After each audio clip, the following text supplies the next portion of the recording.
I never thought I would be the kind of woman to betray my husband. If you had asked me a year ago, a month ago, even a day ago, I would have said it was impossible. But life has a strange way of pulling us into moments we never expected, testing the boundaries of what we believe to be true. I was sitting in the luxurious first-class cabin of an international flight from New York to Paris. A business trip. A week away from my husband, Daniel. A week away from the cold distance that had settled between us like a silent third party in our marriage. Daniel was successful. More than successful, he was powerful. He had built his empire from the ground up, turning a small investment into a business that made millions. We had a life of luxury, a penthouse with floor-to-ceiling windows overlooking Central Park, extravagant vacations, designer clothes, and exclusive parties. But with all that came detachment. Money replaced affection. Status overshadowed love. I used to believe that love could survive anything. That if two people wanted to stay together, they would find a way. But I had been fooling myself. Daniel and I no longer touched each other. We barely spoke unless it was about business, social events, or financial plans. When was the last time he had looked at me the way a husband should look at his wife? When was the last time he had reached for me, not out of obligation, but because he wanted to? I honestly couldn't remember. So, when I boarded the plane that night, slipping into my plush leather seat with a glass of champagne in hand, I wasn't expecting anything. Certainly not him. He arrived just before takeoff. A tall, striking man in a perfectly tailored suit, his sharp jawline and deep-set blue eyes commanding attention. He carried himself with the kind of confidence that was both effortless and intoxicating. I tried not to stare. I tried not to care. But when he sat down beside me, the air shifted. He smelled of expensive cologne, woody, with a hint of something dangerously intoxicating. The kind of scent that lingered, that stayed with you long after the man was gone. Long flight, he murmured as he settled in, his voice deep and smooth. I nodded, offering a polite smile, but my heart was beating faster than it should have been. It is, I agreed. But Paris is always worth it. He turned to look at me, his gaze piercing. Paris is worth many things. His words sent an unexplainable shiver down my spine. I told myself it was nothing. Just polite conversation. Just a stranger making small talk. But even then, deep down, I knew it wasn't. I knew this man was about to change everything. I wasn't sure why I felt so aware of him. Maybe it was the way he carried himself, like he belonged anywhere he chose to be. Maybe it was the subtle power in his presence, the way he didn't have to try to command attention. It was effortless. Natural. The kind of confidence that made people lean in, made them want to know more.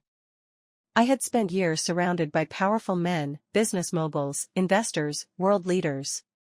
Daniel thrived in those circles, and as his wife, I had learned to navigate them just as well. But none of them had ever made me feel like this. Like I was the only person in the room. Like he saw me. The flight attendants moved through the cabin, offering warm towels and top-shelf drinks. I took another sip of champagne, trying to focus on the soft hum of the plane as it taxied down the runway. But my mind kept drifting back to the man beside me. When we took off, the lights dimmed slightly, casting the cabin in a warm, golden glow. He turned to me again, his gaze sharp and assessing. "Business or pleasure?" he asked, his voice smooth and controlled. I hesitated, then smiled. "Business." His lips twitched at the corners, as if he had expected that answer. "And if you had the choice?" The question caught me off guard. I glanced down at my glass, swirling the liquid inside. "I suppose that depends on the company." He let out a low hum, considering my words. "Interesting."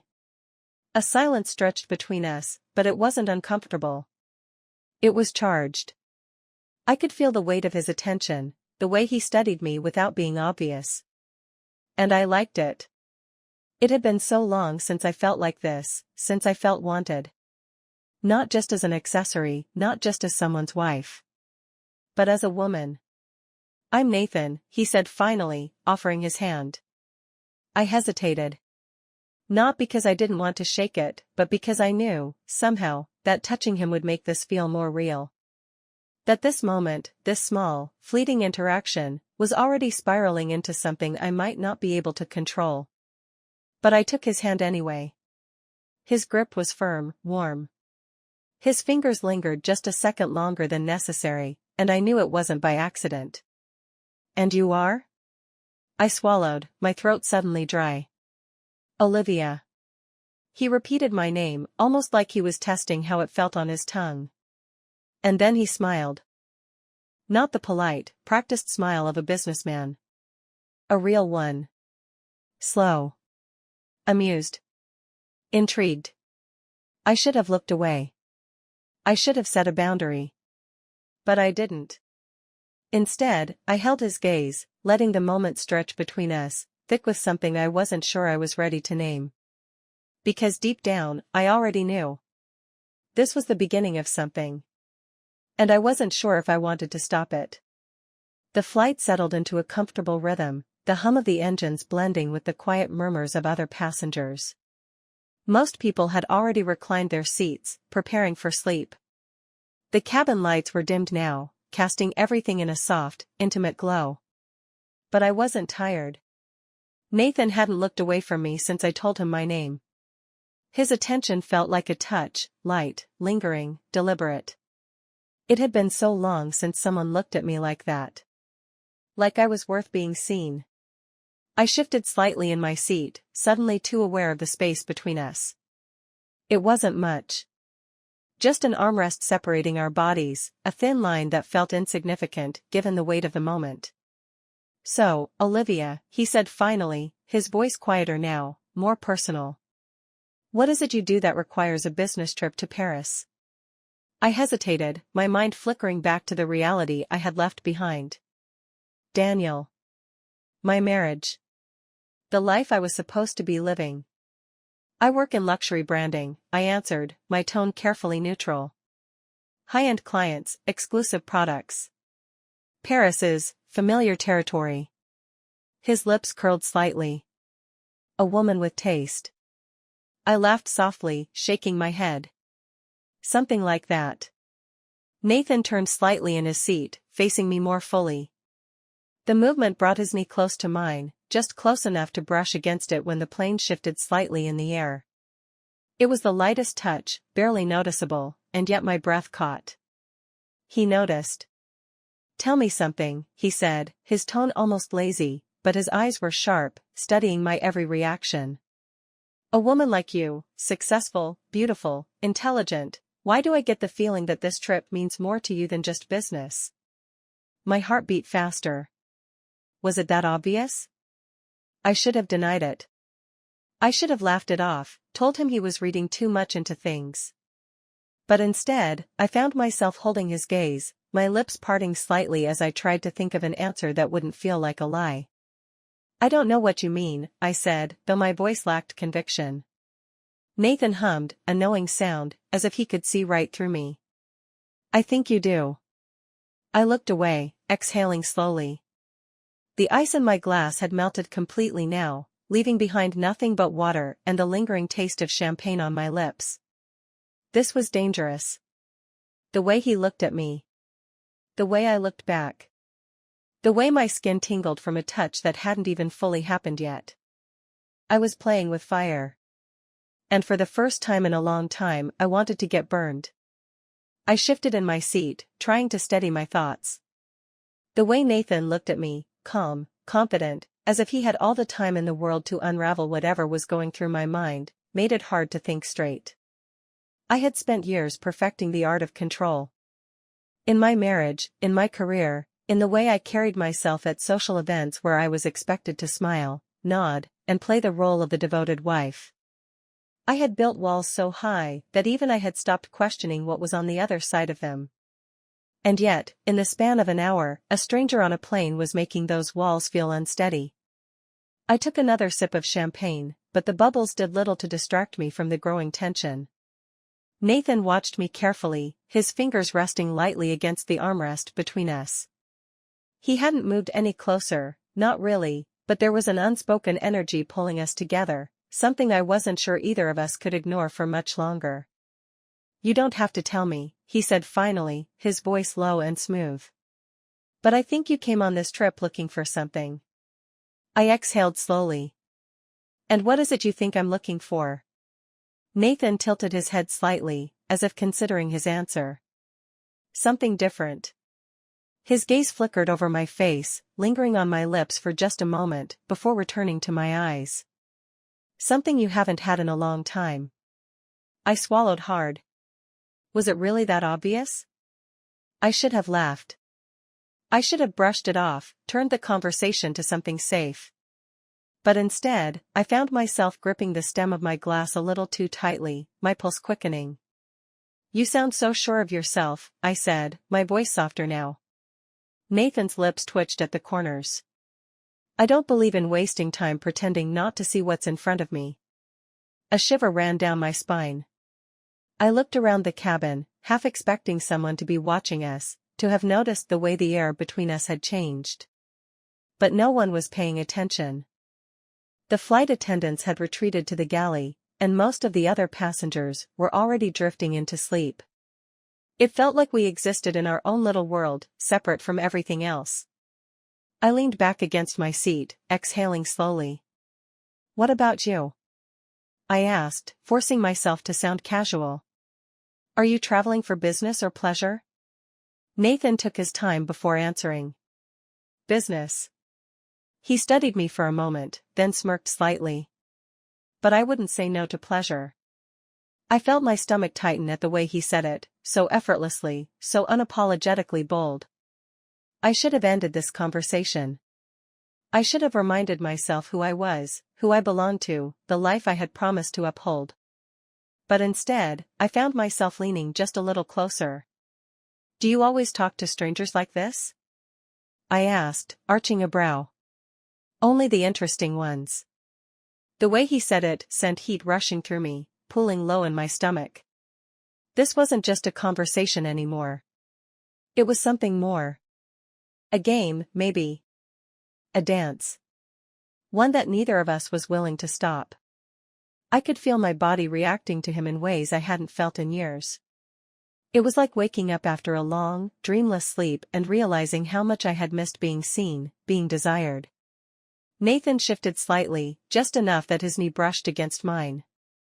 The touch was barely there, but it sent a spark through me, like the first drop of rain before a storm. I inhaled sharply, but I didn't move away. And neither did he.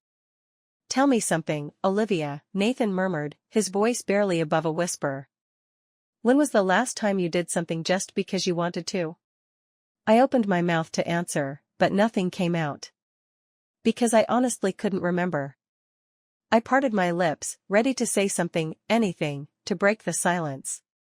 But the words didn't come. Because the truth was, I couldn't remember the last time I had done something just for myself. Something that wasn't planned, expected, or approved. I had spent so long living for appearances, making decisions based on what was right rather than what I wanted. And somewhere along the way, I had lost the part of myself that craved spontaneity, passion, risk. Nathan was still watching me, waiting. He didn't press me for an answer. He didn't have to. The fact that I couldn't respond was answer enough. I exhaled slowly, setting my empty champagne glass on the tray table in front of me. "I guess it's been a while," I admitted, my voice quieter now. Nathan's gaze didn't waver. "That's a shame." Something in the way he said it made my stomach tighten. Like he wasn't just making an observation, he was issuing a challenge. The plane hit a pocket of turbulence, a gentle but noticeable dip in altitude, and for the first time, I became acutely aware of just how close we were sitting. Our knees brushed again, and this time, neither of us moved away. I could feel the heat of him, even through the layers of fabric between us. A dangerous thought entered my mind before I could stop it. What if I let this happen? What if, for once, I stopped thinking about consequences, about responsibilities, about the life I had carefully constructed? What if, just for tonight, I allowed myself to feel?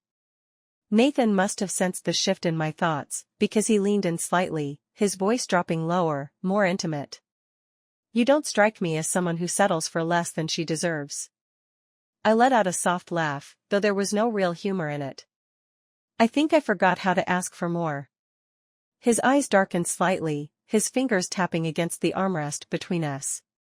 Maybe you just needed the right reminder. I should have been scared by how easily he unraveled me. How a few well-placed words, a lingering glance, could shake something deep inside me that had been dormant for far too long. But I wasn't scared. I was curious. I wet my lips, stealing a glance toward the front of the cabin. The flight attendants were still out of sight, and most of the other passengers were either asleep or lost in their own worlds, their faces illuminated by dim screens. No one was watching us. No one would care.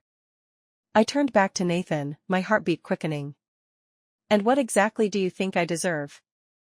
Nathan didn't answer right away. Instead, he let the silence stretch, as if savoring the moment, drawing it out. When he finally spoke, his voice was low, deliberate. Everything you've been missing. The words sent a shiver down my spine. I should have looked away. I should have ended this conversation. But I didn't. Instead, I tilted my head slightly, meeting his gaze head-on. And how do you know what I've been missing? Nathan smirked, a slow, knowing expression that sent another wave of heat rushing through me. Call it intuition, he said smoothly. Then, after a brief pause, he added, or maybe it's just written all over your face. I inhaled sharply, my pulse racing. He was right. It was written all over my face. And for the first time in a long, long time, I didn't want to hide it. The air between us was charged now, thick with something unspoken yet undeniable. I should have leaned back, should have put space between us before it was too late. But instead, I stayed exactly where I was, my body betraying my better judgment. Nathan watched me carefully, his expression unreadable. He wasn't pushing, wasn't rushing, just waiting. He was patient, as if he already knew the answer before I did. And maybe he did. I took a slow breath, but it did little to steady the rapid beating of my heart. My fingers toyed with the edge of my seatbelt, a nervous habit I hadn't indulged in years. What happens now? I asked softly. Nathan didn't hesitate. That depends on you. It was such a simple answer, yet it held so much weight. He wasn't making the choice for me. He wasn't trying to persuade me. He was giving me control, the very thing I had spent years convincing myself I still had, even when deep down, I knew I had lost it long ago. I swallowed hard, my throat suddenly dry. And if I said I didn't know what I wanted? Nathan's lips curved slightly, amusement flickering in his eyes. Then I wouldn't believe you. I let out a breathless laugh, shaking my head. You're awfully sure of yourself. He shrugged slightly, his fingertips grazing the edge of the armrest between us. I just recognized the look in your eyes. I glanced away for the first time, my thoughts spiraling. This was dangerous. More dangerous than I had let myself admit until now. Because this wasn't just flirtation, wasn't just an innocent exchange between two strangers on a plane. This was something more. And I was standing on the edge of a choice that, once made, I wouldn't be able to take back. I looked back at him, searching his face for hesitation, for doubt, something to convince me that this was just in my head. But there was none. Nathan was steady. Sure. And for the first time in a long time, I wanted to feel that way too. I inhaled deeply, fingers tightening slightly around the armrest. What if I'm tired of waiting? The second the words left my lips, Nathan's gaze darkened. Slowly, deliberately, he reached across the armrest, his fingertips brushing against the inside of my wrist. It was the lightest touch, barely there, yet it sent a rush of warmth through my entire body. My lips parted, my breath catching in my throat. The choice had been made. Nathan leaned in slightly, his voice so low it was almost a whisper. Then let's stop pretending. I swallowed hard, the anticipation almost unbearable. The rational part of my mind was screaming at me to stop, to remember who I was, what I had built, what I stood to lose. But in this moment, none of that mattered. All that mattered was him. And the fact that, for the first time in as long as I could remember, I felt alive. The moment stretched between us, thick with anticipation, crackling like electricity before a storm. Nathan's fingertips barely grazed my wrist, but the sensation burned, leaving a trail of heat that pulsed through my veins. I should have pulled away. I should have reminded myself of the life waiting for me back home, the penthouse, the carefully curated image, the husband I had promised to love and honor. But instead, I let my wrist turn under his touch, let my fingers brush against his, tentative, testing. His lips parted slightly, just enough for me to notice, and that tiny reaction sent a thrill through me. It was as if he had been waiting, letting me take the lead, but now he knew. I wasn't going to stop this. Nathan shifted, his body angling toward me, his leg pressing slightly against mine. It was subtle, almost imperceptible, but I felt it everywhere. The plane hummed steadily beneath us, a soft vibration that only added to the tension building between us. The lights in the cabin had dimmed even further, casting us in a warm, intimate glow. No one was watching. No one would notice. I turned toward him fully now, my breath shallow, my pulse hammering in my ears. "This is insane," I murmured, half to myself. Nathan's lips curled into a slow, knowing smirk. "Is it?" I let out a soft laugh, shaking my head. "You don't even know me." His gaze dropped to my lips, before returning to my eyes. "I know enough." I exhaled slowly, my chest rising and falling in a steady rhythm I could no longer control. This wasn't just about desire. It wasn't just about him. This was about me. About everything I had been holding back for so long. Nathan reached up, brushing a loose strand of hair behind my ear. The movement was slow, deliberate, and when his fingers grazed the curve of my jaw, I felt my body react in a way I hadn't expected. It was need. Raw, undeniable need. My breath hitched, and before I could second-guess myself, my fingers curled around his wrist, holding him there. His expression darkened, his breathing slow and steady, controlled, but I could see the restraint in his eyes, the way he was waiting for permission, for a sign. I didn't speak. I didn't have to. Instead, I leaned in, just enough to close the distance between us. His lips were so close now that I could feel his breath, warm and inviting, laced with the faintest hint of whiskey. "Olivia," he murmured, my name rolling off his tongue like a promise. And that was it. That was all it took.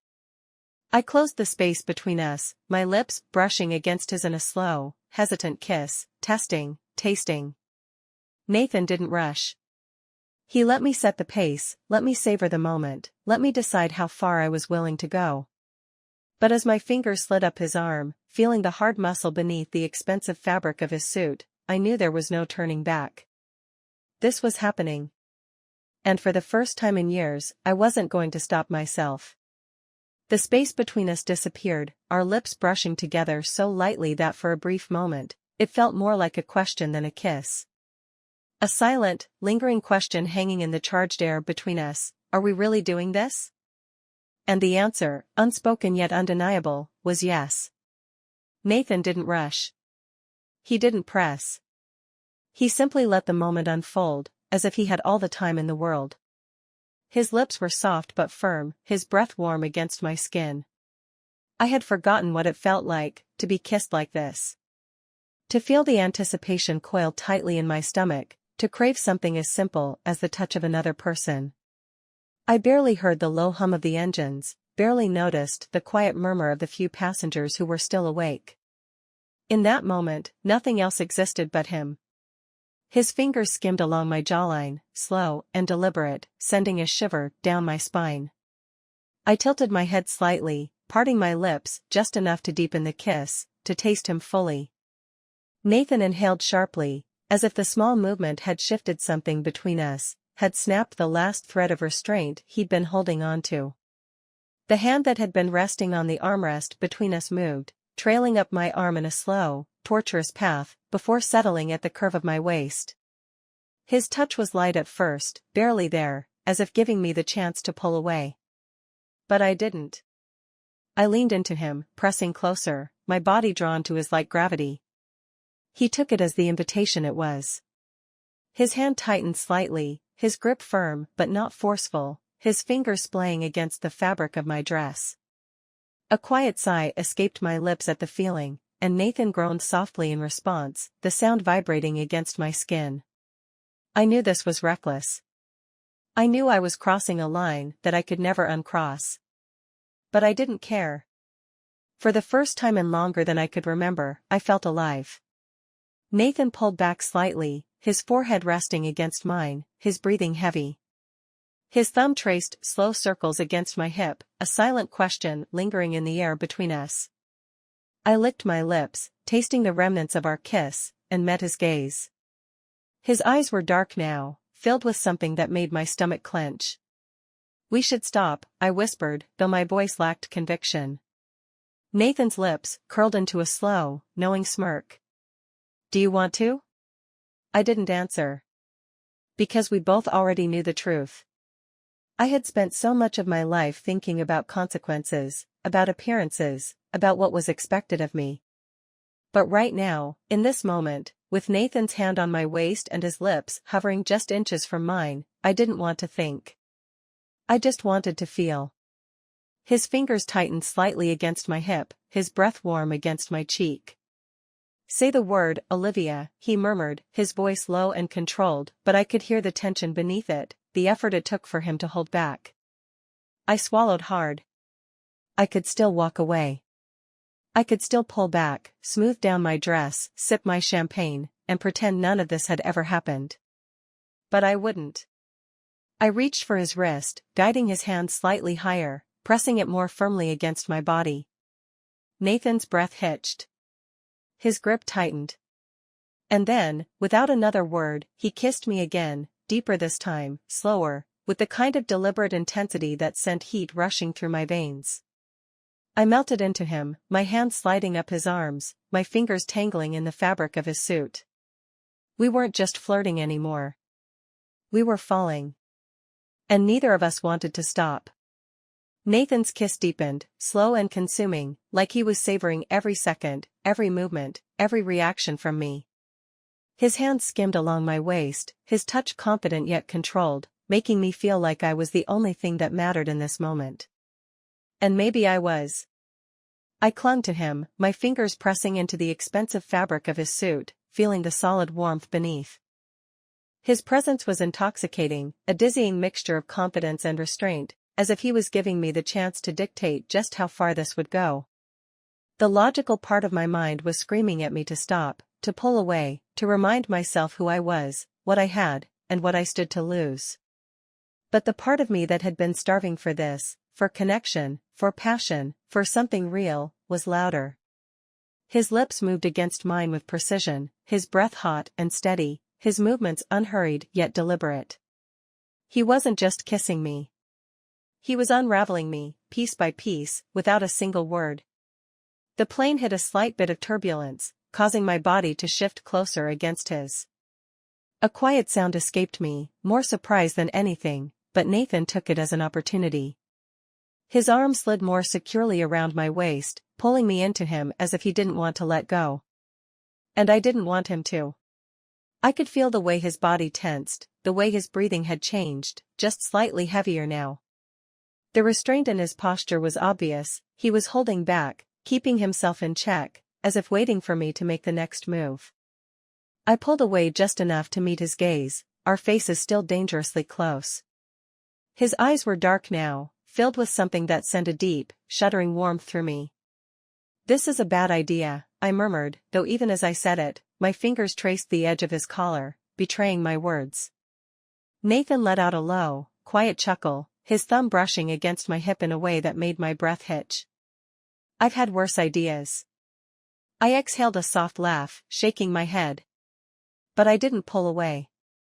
Instead, I glanced around the cabin, taking in the sleeping passengers, the dimmed lights, the soft hum of the engines. The world outside our little space in this plane felt distant, almost unreal. "We shouldn't," I said again, though it sounded more like I was trying to convince myself. Nathan studied me for a moment, his gaze lingering, searching. Then, slowly, he leaned in, his lips brushing against my ear. "Then tell me to stop." The word sent a shiver down my spine. I knew what he was doing. He was giving me control. Letting me decide. Because no matter how much tension crackled between us, how obvious our attraction was, he wasn't going to push. I could end this right now. I could set boundaries, take a deep breath, and go back to being the woman I had always been. But did I want to? I turned back to him, my lips just inches from his, my breath shaky, but steady. I didn't tell him to stop. Instead, I took his hand, slowly, deliberately, and guided it to the bare skin of my thigh, where my dress had ridden up slightly. Nathan inhaled sharply, his grip tightening. His fingers brushed against my skin, warm and firm, sending a pulse of heat straight through me. For a second, he hesitated. Then, with a slow, knowing smirk, he leaned in again, his lips hovering just above mine. "You have no idea how long I've been waiting for you to do that," he murmured. And then he kissed me again, harder this time, and I stopped thinking altogether. Nathan's kiss was different now. Deeper, more urgent.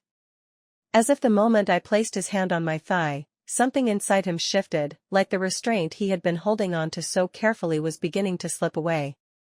I felt the warmth of his palm against my bare skin, his fingertips brushing higher with deliberate slowness, as if he was memorizing every inch of me. My pulse hammered in my ears, drowning out the quiet hum of the plane, the occasional clink of glasses from the flight attendants clearing trays. None of it mattered. All that mattered was him. My fingers curled into the fabric of his suit, gripping him as he pulled me even closer, our bodies nearly flush against each other. Every brush of his lips, every slow caress of his hand against my skin, sent heat pooling low in my stomach. I knew we were being reckless. Knew that at any moment, someone could stir from their sleep, a flight attendant could walk past, and this bubble we had created around ourselves would shatter. But that was part of the thrill, wasn't it? I exhaled shakily as Nathan's lips left mine, trailing down along the curve of my jaw, his breath warm against my skin. He paused just at the base of my neck, his mouth lingering there, teasing, before he pulled back just enough to meet my eyes. There was something dark and unreadable in his expression now, something hungry. I swallowed hard, feeling the weight of his gaze. "Still think this is a bad idea?" he murmured, his fingers grazing slow, lazy circles against my thigh. I let out a breathless laugh, my head tilting back against the seat. "The worst." Nathan chuckled, low and deep, but he didn't pull away. Instead, his hand slid just a fraction higher, the movement subtle, but electrifying. I felt my body react instantly, heat rushing through me in a way I hadn't experienced in longer than I cared to admit. My hand found its way to his chest, feeling the steady rise and fall of his breath beneath my fingertips. He was composed, controlled, but just beneath the surface, I could feel the tension coiling within him, as if he was barely restraining himself. I wanted to see him lose that control. I shifted slightly in my seat, pressing my thigh more firmly against his hand, and the sharp inhale he took in response sent a thrill through me. His grip tightened for just a second before he leaned in again, his lips grazing against the shell of my ear. "Careful," he murmured. "You keep teasing me like this, and I won't be able to stop." A shiver ran down my spine at the way he said it, the promise laced within his words. I turned my head just slightly, my lips hovering near his. "Then don't." The challenge was clear. And Nathan wasn't the type of man to back down from a challenge. His lips crashed against mine again, harder this time, and I lost myself completely in the feeling of him. The rest of the world had disappeared. All that remained was this moment. And I never wanted it to end. Nathan's kiss was all-consuming, drowning out every thought, every hesitation, until there was nothing left but pure sensation.